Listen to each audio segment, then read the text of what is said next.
Welcome to Inside the Skev, and I'm your host, Aaron Maslansky. Today, I am joined by Len Joy, and Len is an author that lives here in Skevanston, and he has written several books. He has a new book that's out called Everyone Dies Famous.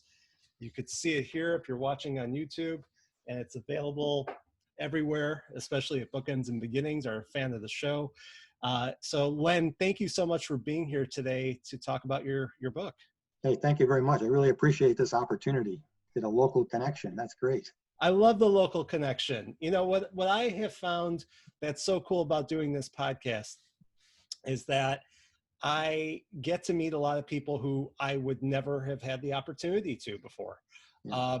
And it's great to be able to give you the spotlight, somebody here in my local community who's a writer. And I probably would never have read your books. And it was such a delight, a joy to read your latest novel. And I can't wait to read the other ones that you've written previously. So, you know, tell us a little bit about Everyone Dies Famous. Sure. To back up, I started writing about 20 years ago.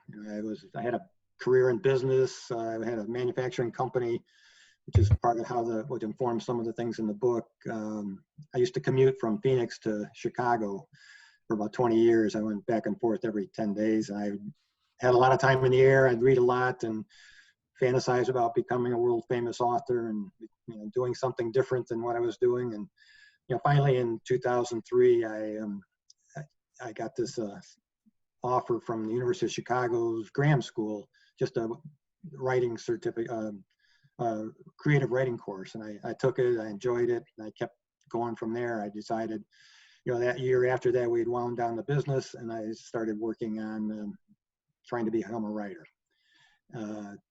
Took a lot of courses, went to a lot of workshops.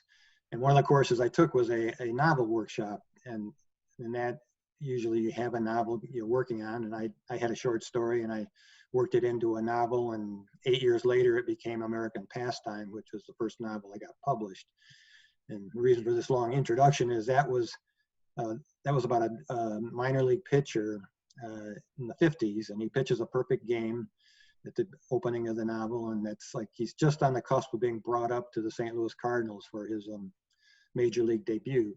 And but he pitches he's only going to pitch a few innings, but he's pitching so well he insists that they keep him in the game, and it ends up pitching the perfect game, and he injures his arm, doesn't get his opportunity. From there, his life unravels, his problems with his wife and his kids, and he gives up on baseball. And the novel is like a 20-year history of America from the 50s through to the Vietnam War. And at the end of it, it's a story of redemption, recovery, and second chances. And at the end of the novel, the character's name is Dancer Stonemason. He's reconciled with his son Clayton, and he drives off into the sunset literally, and is going to take a new job outside of the small town in Missouri where he lives. And that was a very well received, that novel, and I like those characters. And I had originally envisioned a much larger novel, longer novel, but I was told several times that you're not going to get your 50-year saga published as a debut novelist, and I cut it in half. But I had all this material and thoughts on these characters as they aged, and so after I wrote Better Days, which you have behind you there, and yes, here. I went back and thank you, good prop, revisited. I wrote a novel called Everyone Dies Famous. And instead of having a 20-year saga, this novel takes place over 14 hours, and it takes place in 2003. So the characters, Dancer was still a fairly young man at the end of American Pastime. Now he's 70 years old. He's just lost his son in a car accident. He's grieving, and meanwhile, a tornado is approaching the town that nobody knows about that. And it's an ensemble of characters and subplots. It's sort of a story of a small town enduring a lot of change. And grew up in a small town, and so I have most of the work I've done has something to do with athletes, small towns, and sports. Are like that. some of the characters people that you've encountered in your life, uh, or kind of extrapolations of people that you know?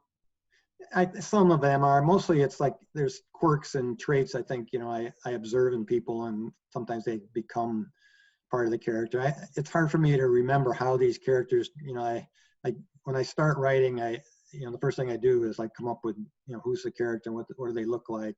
But I didn't pick someone that I knew before, but sometimes they do have certain traits, but I try to create original people. Well, they were. What's so great about the story is that the way it's written, you just get into it. And I felt like I was there. And I could almost see this as a movie, just Yeah. where there's so many different, such a climax of all the different things going on with all the characters and this tornado coming, this impending doom. And the way that you start the book where the tornado has hit, and then we go back and we see the past day of what's happened with all these characters. I love that type of way of writing. It just gets you right into it. How is that similar in style to how you wrote the other books? Or No, the first book was that was just literally like you're taking, I don't know like what the right metaphor is, but like I wrote a story, one chapter, and then it's sort of like what's going to happen next, and I wrote another one. It was pretty much a mess, but at least I created a lot of material, and had to go through a lot of revisions and rethinking, and I went off in the wrong direction. I had to keep coming back. So the first one was definitely a learning experience, and I was lucky to have a really good my publisher was a very good editor, and I had worked on it for years and it wasn't getting anywhere, and they said, hey, we'd like to publish this, but they gave me this good news, bad news, we want to publish it, but basically you have to rewrite it all over again. And like, okay, but it really helped me to think through some of the things I was doing with it. And now, like compared to that, with like Better Days, I was able to write that, and I had a notion of where I wanted to go, and I wrote that in less than a year.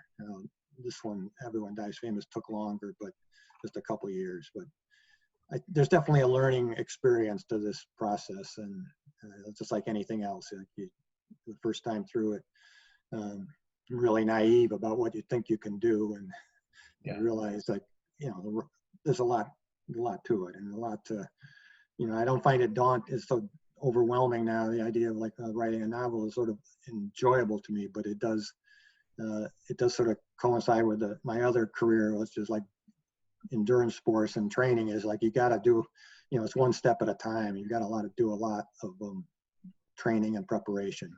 Well, they say you have to have 10,000 hours in order to become an expert, right? Yeah, right. I got at least that.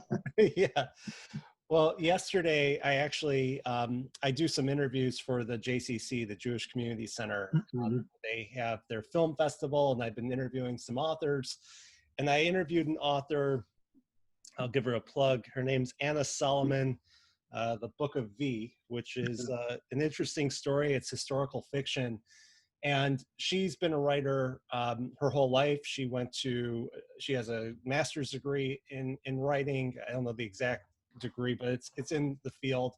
And I asked her what her process is like, how she became a writer, and but she's been doing this for a long time. You've come into this where I read about your history where you wanted to be a novelist when you were younger in high school. Yeah. And it didn't happen. But then after you wound down the business that you were running and going, you decided to actually go and do this. Do you think was it a hard step for you to take that leap to say, look, I'm gonna step into my dream? I think I did it sort of gradually. Like I was just saying, I'm going to try this and see if it's am I going to make any progress with it? And I think it was good for me that I just liked writing. I like people. Part of my inspiration for this was when I was in business. You'd write stuff, and that's like trying to ask for money and things like that. It's like a certain kind of prose. It's a lot different, and Right. it's not fun. And I started writing Christmas letters, holiday letters, when the kids were really young.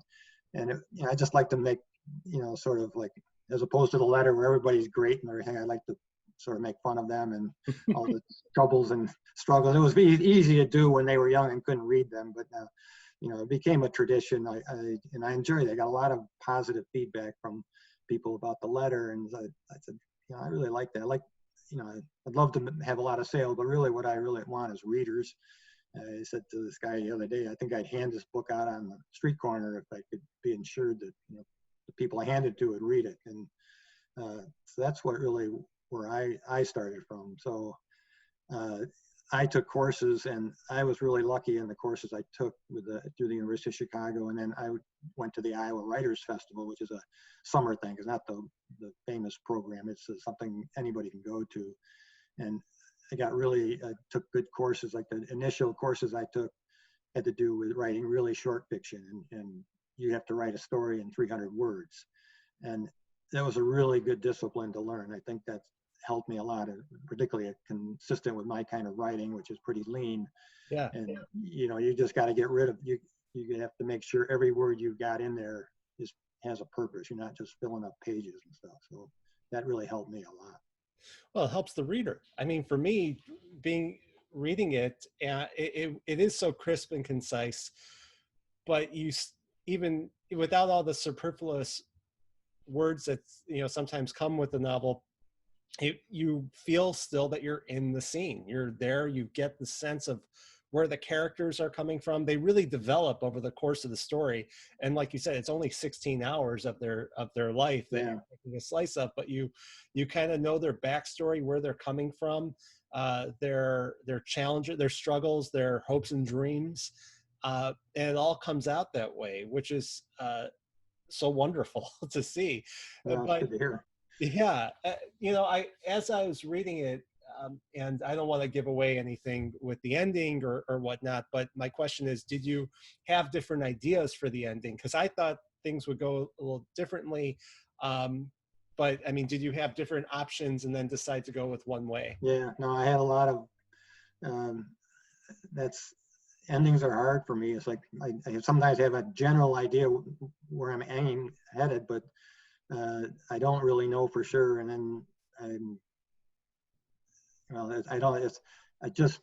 it took a while. I didn't have a different ending. I mean, it just, as I got to that chapter and I started writing it, and I realized this is how I want it to end. And, it worked for me. The ending is interesting. I get a lot of different reaction to it, like, and different interpretation, I think is what I find most interesting. I think that's great. I love to hear what other people's takes are on stories, because there's no wrong answer, like you can say this happened or this other thing happened, but well, in my mind, I do have a different interpretation of it, which again, I don't want to discuss and give away the book, but I kind of thought about it a lot, and where it has a lot of symbolism, I would say, and I'll leave it at that for now. We can talk about it afterwards. Yes, we certainly can. Everyone, you got to buy the book, and then we can have a discussion after I know that you've read it. So, as you go through this note, now you have this, this new book, you're trying to get publicity for it. We're in a different type of time during COVID. How has it been for you to get the word out? I know you've been on some radio shows. You are getting obviously you want to get more attention to it, but it's hard to go and be in person and do a reading or anything that typically would happen for an author. So what have you seen, and what has your publisher recommended? Hold on 1 second. I gotta let Russell in. So how has it been for you to be able to get press out for this and get the word out?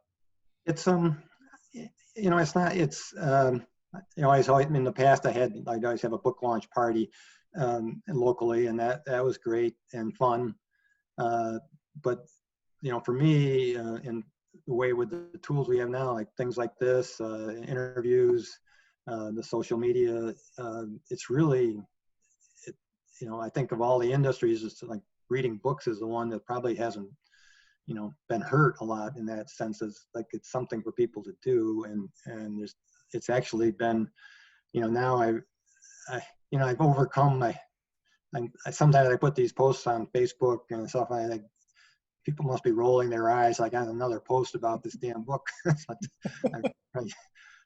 like I've decided I'm just gonna, because it's really important to get the word out. I mean, it's like I want to be successful at this and get exposure, and I'd love to have more, local, not recognition, or at least ability to get my books into stores, and I'd love to do book clubs. I mean, I've done several in the other books, and that's been it's probably the most fun event I've experienced, because just you get to contribute, watch, you don't have to say a lot, and you can listen to people discussing your book and arguing about it even. I'd love to do it for this one, because there's a lot of things that people can interpret differently. So I find like it's just a lot. There was a lot to learn on how to market your book, how to advertise and stuff. Even though I have a publisher, they rely on the authors to do a lot of the work, most of the work really, but they get the distribution. I mean, they get the book into stores. Like I didn't even realize they were in all the stores that they're in. So that's good to know. Absolutely. And I agree with what you said, that books are during this time, it's really great because people may have the time to read. And I think I've read a lot more than I normally do during this time. Part of it's because I want to read the book if I'm interviewing somebody like yourself, but just it's a way to slow down. It's a way to get yourself into a different headspace, and not be on electronics 24/7 like it's very regular to be. I think it's and it's about something other than the pandemic. I mean, that's just sometimes I think I don't want to read another article about masks or anything. Just escape. I don't want to wade into that even. It's all the time. But I think like what's great about this book is, okay, you're in early 2000s, and it's nice to go back in time a little bit, not that far, but a little bit back in time. And I do want to go back and read the other books where they're in different time periods too.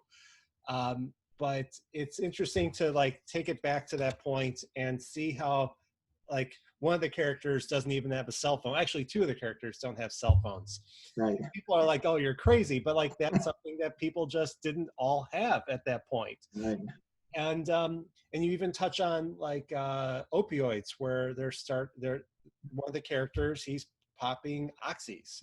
And it's something that is prevalent in America, especially in small town America. Right. So I imagine that was intentional to try to bring up some of these subjects and to talk about. I mean, is that something that, I mean, I know you said you grew up in small town America, I think in upstate New York, right? You're correct, yes. So, but it wasn't back then that it was like that. And I always like to say, like the small town of Maple Springs, Missouri, that is fictional, and it's a lot different from the town that I grew up in. But there's one thing that's, I like the small town device, I guess, because it's a way of, you have a world, I'm talking about for like writing a story. And, I just purposely describe this as a town that's small, but not too small. It's like you may encounter someone in the town and you don't know them, but chances are they know someone that you know. I mean, the degrees of separation are not great, so that you can have these subplots, which I do in the story, and they all are connected, and it's not implausible. I mean, it's because of this small universe, everybody knows someone who knows someone else. So it makes, from a writing point of view, a structure, as opposed to writing about something in Chicago where you have less opportunity that everybody's going to be connected. So, and that was an important aspect of it. Is that one of the reasons why the book is titled "Everyone Dies Famous"? Because everyone knows you in a small town. Well, it's I love I listen to music when I'm running and stuff, and I like I like songs that have stories, and I did sort of borrow that from Miranda Lampert's. She has a song, "Everybody Dies Famous in a Small Town," and it's a pretty funny song, but it's the same idea as you're like, you're famous because you won the hunting trophy or something like that. But it's I just like the notion of it, and I actually, as an aside, like on my second novel, Better Days, is it was based on when I got that published, I had an epigraph at the beginning. It does have an epigraph from a Springsteen song, Better Days, and the publisher said you can't use that because it's going to be too expensive. I'm not going to pay Springsteen for the rights to this. Yeah. It was sort of a bare bones publisher, and I said, well, I wanted it in there, so I contacted the people, the law firm that licenses his stuff, and he licensed it to me for $200. Oh, so it wasn't so bad. I said, pretty good I give Bruce a lot of credit for that. I'm sure he doesn't even know about it, but at least, he was allowing like little people to, because some artists are real sensitive about the use, and they had I had an epigraph and a beginning and ending, and they said, you got to get rid of the ending because they don't want to have any implication that this has something to do with the song, but they were okay with me using, and it worked really well. I mean, it fit what I was writing. So I gave a lot of two thumbs up to Bruce and his willingness to help other artists. Well, that's cool that he did that. I mean, I think is, when you think of Americana music in a way, right. Rock and roll, that's Bruce Springsteen. And it's, I'm glad he allowed it to help it all tie together. Yeah.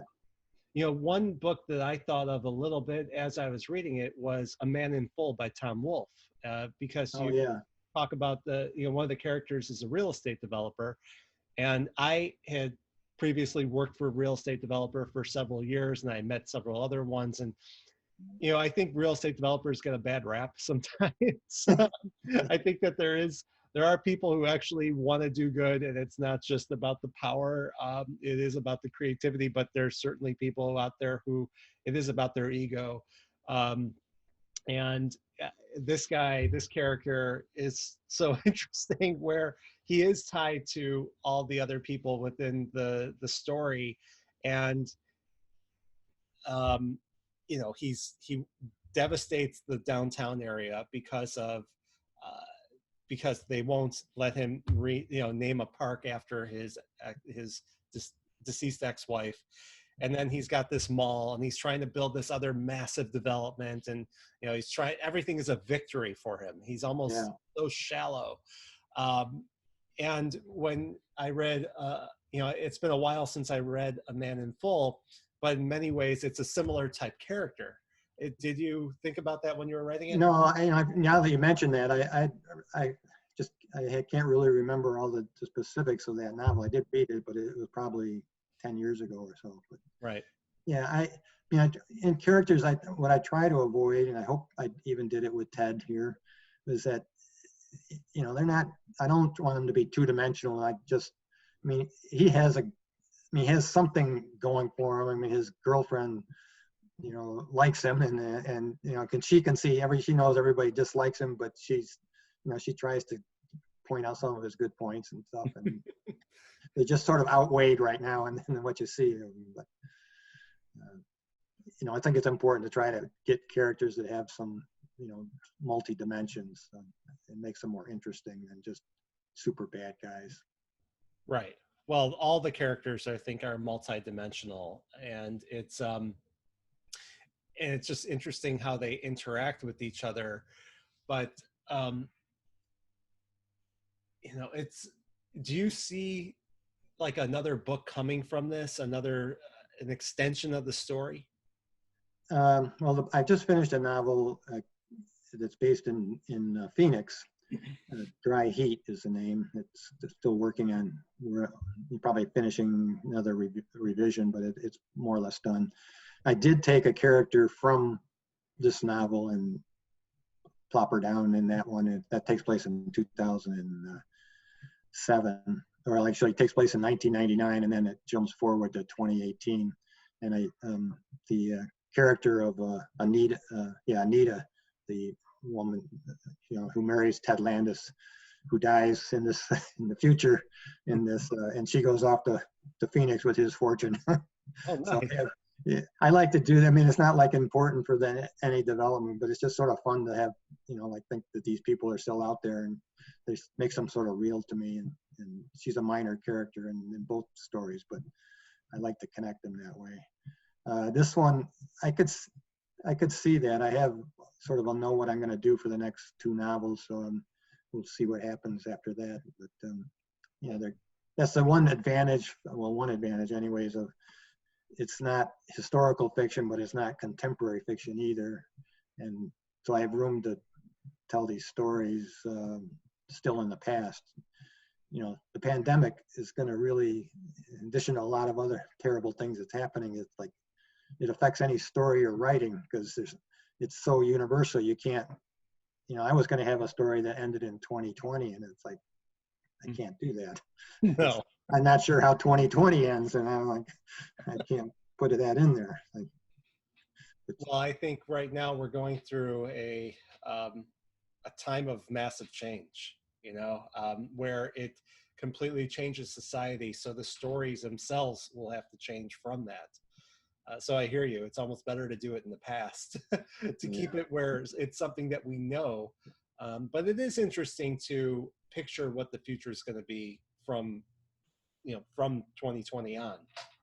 So yeah, an interesting way to. I'm thinking I'm writing the next novel I have is an idea of a columnist who loses his job for not being woke enough, and he's driving an Uber, and so I don't know where Uber is going to be in this future. So it's like maybe I make it a 2018 or something, but Right. Yeah, it's. I could see, just as a side note, I could see just the continued push towards automation, where you're going to have more and more things, I mean, especially because of the risk of having people inside of a place like an Uber. You have an automated car be driving. I even saw that Airbus demonstrated on one of their airplanes a fully autonomous flight. Wow.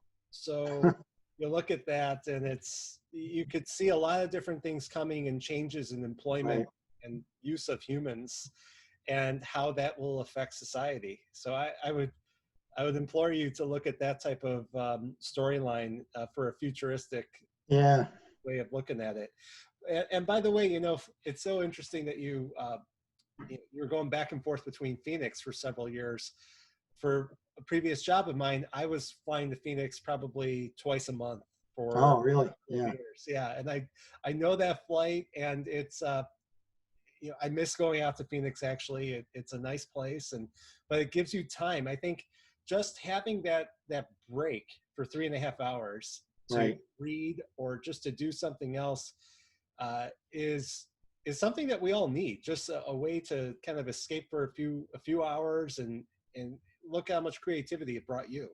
Yeah, I mean, it's just the right length actually, because it's not like just up and down, and it's not like when are we going to end it? It's just right for me. I got a lot done. Exactly. So Len, I wanted to ask you if you would read a passage of the book Sure. so people can get a taste of what's entailed. I thought maybe to start, even when we didn't discuss this, I would read the back cover, because that does give a little bit of an introduction of what the story's about, and it might give it. Okay. Everyone Dies Famous is a story from the heartland about the uncommon lives of everyday people, the choices they make, how they live their lives, and how they die.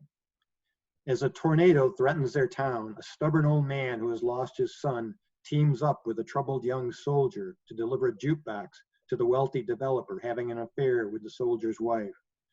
It's July 2003, and the small town of Maple Springs, Missouri, is suffering through a month-long drought.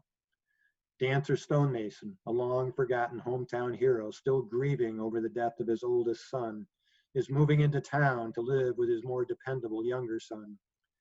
He hires Wayne Mesereau, an Iraq war veteran, to help him liquidate his late son's business. The heat wave breaks and the skies darken. Dancer tries to settle an old score while Wayne discovers the true cost of his wife's indifference and turns his thoughts to revenge. When the tornado hits Maple Springs, only one of the men will make it out alive. We'll open with the prologue. It's very short. 7 p.m., July 18, 2003. Zeke Mesro left his apartment in Crestview Manor as soon as Big John Thomas on KUKU-FM announced, using his serious radio voice instead of his fake hillbilly twang, that they were bringing the bodies to the high school gymnasium. The tornado had arrived from the north, surprising the so-called experts. It cut an equal opportunity path of destruction through Maple Springs, flattening the Black Baptist Church on the west side where Zeke's very white ex-wife used to sing in the choir, and blowing away the sanctimonious Presbyterians on the east side. It pinballed down Main Street, chewing up the Tasty Freeze, Hank Dabney's Esso Station, Dr. Monacovo's Emergency Care Clinic, and the Main Street Diner, but sparing the useless bank, Crutchfield's boarded-up general store, and the VFW Lodge. As it roared out of town, it destroyed the Chevy dealership where Zeke's son had once worked and the fancy townhouse development project Ted Landis was building across the road from Crestview Manor. Zeke wanted to call his son, but Wayne didn't own a cell phone. The road into town was impassable. Uprooted trees, overturned vehicles, chunks of concrete, twisted rebar, and pickup stick configurations of aluminum siding, roof tiles, and wallboard were strewn across the highway. It didn't matter. He couldn't drive anyways. His truck had disappeared. A soft mist hung in the air like a wet fog, and it was eerily quiet as he started walking down the highway to the high school. At the outskirts of town, he saw a man, his dark business suit turned gray with grit, standing in his front lawn, clutching an open briefcase and staring down the road like he was waiting for the bus. A few blocks farther on, an old woman wrapped up in a ratty bathrobe swept brick fragments from her front stoop. The stoop was all that was left of her home. As Zeke turned onto Hill Street, a teenager on an ancient Huffy with a twisted front tire pedaled slowly by, weaving around the debris, his head swiveling like he was trying to figure out which pile of rubble was his home. The high school at the end of Summit Avenue looked untouched. A highway patrol car and Sheriff Patrick Quinlan's cruiser flanked the driveway leading to the front of the school, and there were an ambulance and a fire truck in front of the entrance to the gymnasium. Two men were lifting someone off a stretcher into the ambulance. Sheriff Quinlan leaned against the open door of his car like he needed it for support. Water dripped from the brim of his hat, and his uniform was plastered to his skin. A mud-splattered Silverado rolled past Zeke and stopped at the driveway entrance. There were two body bags in the truck bed, body bags just like they'd had in Nam. Quinlan waved the truck through. As Zeke approached the sheriff, Quinlan held up his hand. "You have to go to City Hall, Zeke. The mayor's handling the missing persons reports." Zeke Mesro frowned. They had been friends once. Now I'll read the first paragraph of chapter 1. Chapter 1, 14 hours earlier. Dancer. It isn't really darkest before the dawn, at least not in the hills of southern Missouri. And the morning air is not cool and refreshing, not in July. As the sun approached the ridge of the Caledonia River Gorge, the sky was storm gray, but that was just an illusion. The storms had passed to the north, flooding Kansas City and St. Louis, but offering the southern counties no respite from the month-long drought. Soon the sun would rise above the tree line and the hot towel Missouri heat would wrap everyone in its sticky embrace. That was 14 hours earlier. I don't know if I said that at the beginning. Yeah. No, I love that. I love that where it starts that way, where you're kind of getting the scene and then everything leading up to it. And I think it's helpful to have that knowledge as the reader before, because you're anticipating what's going to happen. And it just, I don't know, it that's really interesting because I mean, I had tried different approaches, and until almost the end of it, I had no announcement that there was a tornado coming. It just had a chapter all of a sudden in the middle of the book that, had like a tornado warning, or a chapter without any of the characters, like just saying, well, the tornado's about to hit. And, I get comments as you get test readers and stuff, and said, well, we weren't really surprised that there was a tornado coming. And it's like, I didn't want people to be surprised. I wanted, I'd given all these hints that there was a storm and it wasn't meant to be a surprise. So I thought maybe it's better to just tell them up front, there's a tornado and a lot of bad stuff has happened. And, I was really pleased, because it changes everything in a way as to how you view the chapters and think about the chapters, because something's happened, so it gives it a different perspective. How certain characters are ignoramuses, I guess, in a way. How certain things are something's gonna happen, like it's almost like how Pulp Fiction started. Yeah, right. It's a circular kind of a timeline. Yeah, and that's one of the greatest movies of all time. Yeah, I love that movie. Yeah, I would think you do, based on how you wrote this. It's excellent. I really, I think that everyone should go out there and get this book. One of the ways I also sometimes like enjoying books is through audiobooks. Are you going to be doing an audio version of Yes. this? In fact, I just saw the announcement today. I mean, I used there was the narrator that I used for American Pastime, who is from Missouri and is not young. I mean, which was probably the right age, a middle-aged guy, voice, cover the characters that were in there. He is going to do Everyone Dies Famous. He made the arrangement with the publisher, and that should be available. And everything is a little slower now, it seems like, but in a couple months it should be out. So I'll make sure to keep flogging that along with the ebook and the paperback. That's great. Yeah, I think, if everyone wants to buy this, again, it's Everyone Dies Famous with Len Joy. It's available everywhere, but again, please find it on Bookends and Beginnings. They are, by the way, open now, but you could always get it from their website, so you don't have to go inside. But we want to support the local businesses, right, especially here in Skokie and Evanston. Len, what do you want to leave us with as a final thought? I just appreciate the opportunity to get this kind of exposure, and anyone that would be interested, like in a book club locally, even if it's a Zoom book club, but eventually we'll all be able to get out again. I would really love to do that with any of the books.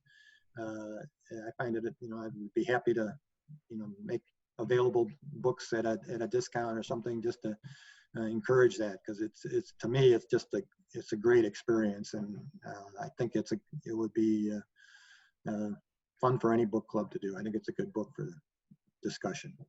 Absolutely. Well, please reach out to Len. Len, by the way, where can people find you online? So if they wanted to reach out to you and contact you, what's the best place? My website is lenjoybooks.com, www, and that will, take you to any of the books and the other stores. I'm on Facebook. I think you just search for Len Joy. You can find me pretty easily, and Twitter as well. And my email address is lenjoy7, the number 7, @gmail.com. So happy to hear from anybody. Of course, that might mean you put on a newsletter list and get more offers. But I'm available. No, I think that's part of the deal. Also, if you listen to this show. So, well, Len, thank you so much for coming on the show. I appreciate it. And thank you very much for writing this book. Thank you. Appreciate it.